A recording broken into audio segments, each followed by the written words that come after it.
छिगुआंग को इस तरह अचानक से अपने सामने देख हैंडसम विंशा के तो होश ही उड़ जाते हैं।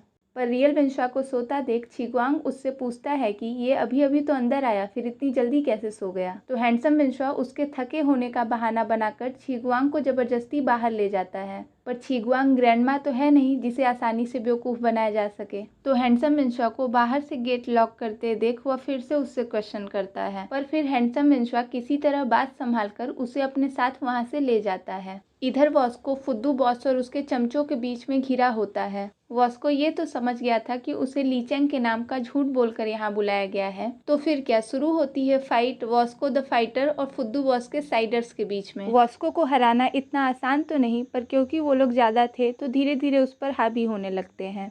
पर इससे पहले कि वो लोग वॉस्को को नुकसान पहुंचा पाते, वहां हैंडसम विंशा आ जाता है। वॉस्को हैंडसम विंशा को इसमें इन्वॉल्व होने से मना करता है, पर वो दोस्त ही कैसा जो दोस्त के काम ना आए।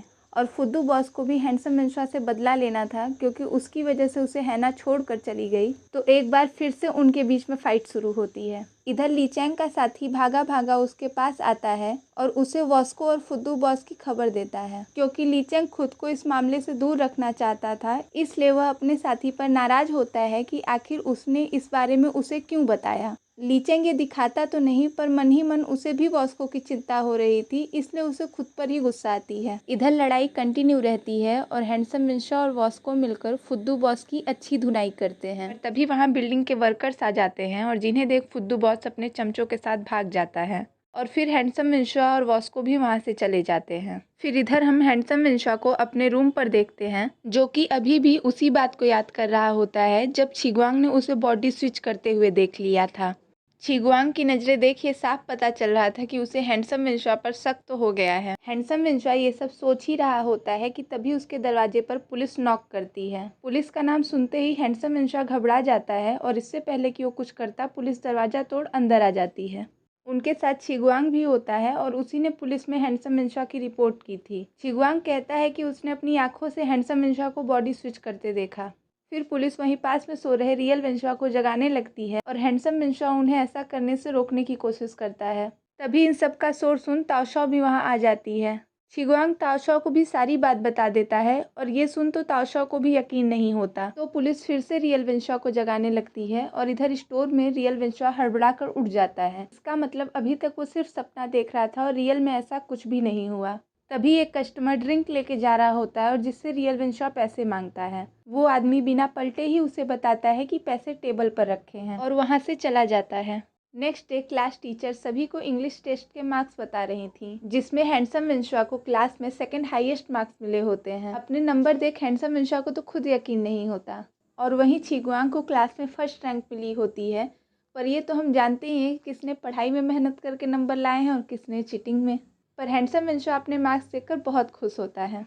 फिर हम हैंडसम विंशा को बास्केटबॉल खेलते हुए देखते हैं और सारी स्कूल की लड़कियां उसे चीयर कर रही होती हैं और वैसे वो खेल भी काफ़ी अच्छा रहा होता है। तब मिंगशी ताओशाओ को बताती है कि हैंडसम विंशा को हमारी क्लास में सेकंड हाईएस्ट रैंक मिली है। ये सुन ताओशाओ भी काफ़ी सरप्राइज्ड होती है, क्योंकि उसे इस बात का आइडिया नहीं था कि हैंडसम विंशा हर चीज़ में इतना अच्छा है। पर छिगुआंग तो अभी भी उसे शक की नज़र से ही देख रहा था। फिर वो दोनों चेंजिंग रूम में मिलते हैं, जहाँ छिगुआंग उससे रियल विंशा के बारे में पूछता है और कभी उसे रियल विंशा से मिलवाने के लिए कहता है। ये सुन हैंडसम विंशा को तो कुछ समझ नहीं आता कि क्या कहे, पर अभी के लिए वो हाँ कह देता है।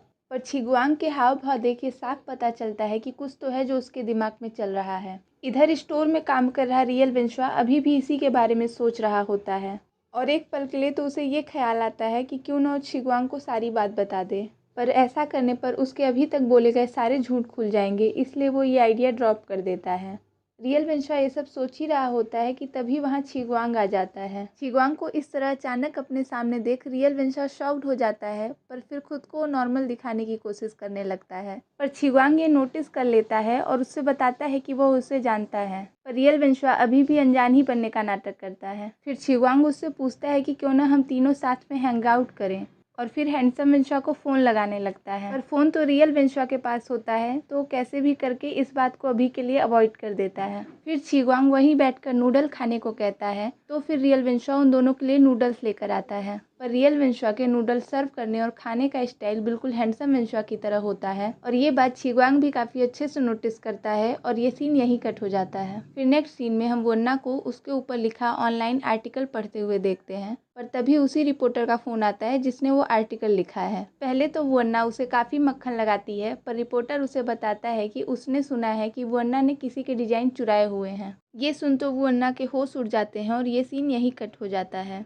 फिर हम हैंडसम विंशुआ को छिग्वांग के घर पर देखते हैं, जो कि उसे अपनी स्केचबुक लेकर पुलिस स्टेशन चल वन्ना की रिपोर्ट करने को कहता है, क्योंकि उसकी चोरी पकड़े जाने पर भी वो अभी भी उसे अपने डिजाइन्स कह रही थी। पर छिग्वांग ऐसा कुछ नहीं करता और विंशुआ को भी ये सब भूल जाने को कहता है। पर विंशुआ को तो समझ ही नहीं आता कि आखिर छिग्वांग ऐसा क्यों करना चाहता है। पर हैंडसम विंशुआ इस बात को यूं ही नहीं जाने देना चाहता, क्योंकि उसकी गलती से छिग्वांग की स्केचबुक वन्ना के पास पहुंची है और इसी चक्कर में दोनों के बीच थोड़ी बहस होती है और हैंडसम विंशुआ गुस्से में वहां से चला जाता है। पर छिग्वांग तो चाहकर भी कुछ नहीं कर सकता था। नेक्स्ट सीन में हम वन्ना और स्कूल प्रिंसिपल को रेस्टोरेंट में देखते हैं, जहाँ उनके बीच डिजाइन और स्केचबुक के बारे में बात हो रही थी। वन्ना प्रिंसिपल से उसकी हेल्प करने को कहती है, पर जैसे ही प्रिंसिपल को ये पता चलता है कि ये डिज़ाइन छिग्वांग के हैं, तो अपनी क्रूकेड स्माइल देते हुए वन्ना से कहती हैं कि तुम टेंशन मत लो, तुम्हारा काम आसानी से हो जाएगा। फिर हम स्कूल प्रिंसिपल को छिग्वांग के फादर के पास देखते हैं, जो कि उन्हें सारी बात बता चुकी होती हैं। तभी वहाँ छिग्वांग आ जाता है और उसके फादर सारी बात सुन छिग्वांग पर इतना गुस्सा होते हैं कि उसे थप्पड़ मार देते हैं। और यहाँ हमें पता चलता है कि उसके फादर ये नहीं चाहते कि किसी को भी पता चले कि छिग्वांग उनका बेटा है। वो छिग्वांग को लग्जरी लाइफ तो देते हैं, पर उसे ऐसा कुछ भी करने की इजाज़त नहीं है जिससे दुनिया के सामने उसका नाम खुले।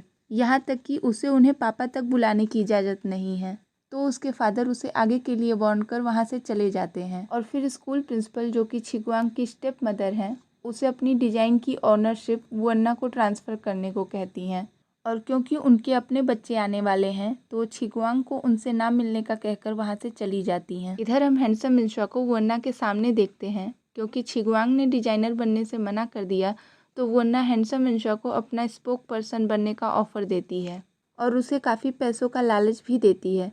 पर हैंडसम विंशुआ उसे ये कहते हुए मना कर देता है कि मुझे तुम्हारे जैसे झूठे और बेईमान लोगों के साथ काम नहीं करना, और वहाँ से चला जाता है। हैंडसम विंशुआ का ये रिजेक्शन वन्ना के लिए किसी थप्पड़ से कम नहीं था। इधर सैड होकर छिग्वांग बस यूं ही सड़क पर चले जा रहा था। सेक्रेटरी जियांग भी उसकी हालत अच्छे से समझ रहे थे, इसलिए उसे बिना डिस्टर्ब किए वो कार लेकर उसे पीछे पीछे फॉलो करते हैं। छिग्वांग को लगातार हैंडसम विंशुआ की कॉल आ रही थी, पर वो तो अपने में ही गुम बस चले जा रहा था। इधर हैंडसम विंशुआ उसके घर के सामने उसका इंतजार कर रहा होता है, पर तभी वहाँ छिग्वांग आ जाता है। छिग्वांग को देख हैंडसम विंशुआ समझ जाता है कि उसे किसी ने मारा है, तो वो उससे इसके बारे में पूछने लगता है और ये सीन यहीं कट हो जाता है। फिर हम दोनों को एक साथ ड्रिंक करते हुए देखते हैं, जहाँ छिग्वांग उसे बताता है कि जब वो सेकेंड स्टैंडर्ड में था तब उसकी मॉम की डेथ हो गई थी और उसके फादर अक्सर बिजनेस के सिलसिले में बाहर रहा करते थे। पहले तो उसे लगता था कि सब सही हो जाएगा, पर बाद में उसे पता चला कि वो अपने फादर की नाजायज़ औलाद है। उसके फादर ने एक रिच फैमिली की लड़की से शादी की, जो कि उनकी स्कूल की प्रिंसिपल हैं, और उसकी मॉम उनकी कंपनी में बस एक मॉडल थी जब छिग्वांग का जन्म हुआ। और कहता है कि वो अपनी फैमिली के लिए सिर्फ एक दाग है जिससे वो चाहकर भी छुटकारा नहीं पा सकते, इसलिए उसे छुपकर ही रहना पड़ेगा। छिग्वांग बचपन से ही अकेला बड़ा हुआ है और आज तक उसका कोई दोस्त भी नहीं है। वो बस इसी बात से खुद को संतुष्टि दे लेता है कि कम से कम उसकी सारी ज़रूरतें तो पूरी हो रही हैं, क्योंकि इस अकेलेपन को तो वो अपनी किस्मत मान चुका है। ये सब सुन हैंडसम विंशुआ भी समझ जाता है कि आखिर क्यों स्कूल प्रिंसिपल छिग्वांग को इस तरह ट्रीट करती हैं, और वह उसके दुख को भी महसूस करता है। इधर वॉस्को गेम खेल रहा होता है, पर उसे तभी एक मैसेज आता है, जिसे देख वो गेम बीच में ही छोड़कर वहाँ से चला जाता है। फिर हम उसे भागा भागा हैंडसम विंशुआ के पास आते हुए देखते हैं, क्योंकि उसी ने वॉस्को को मैसेज करके बुलाया होता है। फिर हैंडसम विंशुआ छिग्वांग को वॉस्को से इंट्रोड्यूस कराता है और उसे भरोसा दिलाता है कि अब से वो अकेला नहीं है और विंशुआ और वॉस्को उसके साथ हमेशा रहेंगे। वॉस्को के लिए तो जो हैंडसम विंशुआ का दोस्त है वो उसका भी दोस्त है, तो वो भी छिग्वांग से दोस्ती कर लेता है। इधर ताओशा और उसकी सिस्टर इसी टेंशन में होती हैं कि वो अपना इतना सामान कैसे बेचें, पर तभी ताओशा और ताओशी को दिखाती है कि हैंडसम विंशुआ की फ़ोटो पर काफ़ी लड़कियों के कमेंट आए हैं, जो कि उसकी ड्रेस के बारे में पूछ रही हैं। इसका मतलब ताओशा की फीमेल कस्टमर में मेल कपड़ों की भी काफ़ी डिमांड है, तो ताओशा डिमांड को देखते हुए अपना प्लान चेंज कर लेती है और इसके लिए वो वुअन्ना से बात कर उसकी एक तरह से ऑनलाइन डिस्ट्रीब्यूटर बनने का डिसाइड करती है। क्योंकि ताओशाओ को हैंडसम मिनशुआ और वुअन्ना के मैटर के बारे में अभी नहीं पता, तो उसे लगता है कि हैंडसम मिनशुआ की पड़ोसी होने के नाते वुअन्ना उसे इतना फेवर तो जरूर करेगी। नेक्स्ट डे हैंडसम मिनशुआ कपड़े सुखा रहा होता है, तभी उसे लैंडलेडी की आवाज आती है जो कि ताओशाओ को घर खाली करने को कहती है, क्योंकि उन लोगों ने 3 महीने का किराया नहीं दिया था। ताओशाओ उनसे रिक्वेस्ट करती है, पर लैंडलेडी उसे बस इस मंथ की डेडलाइन दे वहाँ से चली जाती है। हैंडसम मिनशुआ भी उन लोगों की बातें सुन लेता है, पर ताओशाओ उससे वुअन्ना के बारे में पूछती है और बताती है कि वुअन्ना ने सभी स्टोर्स को मना कर दिया है कि कोई भी ताओशाओ के ऑनलाइन स्टोर के साथ अपना बिजनेस ना करे। पर हैंडसम मिनशुआ तो समझ जाता है कि वुअन्ना ताओशाओ के साथ इसलिए ऐसा कर रही है क्योंकि हैंडसम मिनशुआ उसका मॉडल है। फिर हम हैंडसम मिनशुआ को छिगवांग के साथ देखते हैं, जिसे वो सारी बात बताता है, और क्योंकि वुअन्ना ने हैंडसम मिनशुआ से बदला लेने के लिए ताओशाओ को भी घसीट लिया, तो फिर वो भी वुअन्ना के खिलाफ फाइट शुरू करने का डिसाइड करता है। और इसी के साथ ही एपिसोड खत्म हो जाता है। नेक्स्ट एपिसोड जल्द आएगा। Stay tuned. Thanks for watching.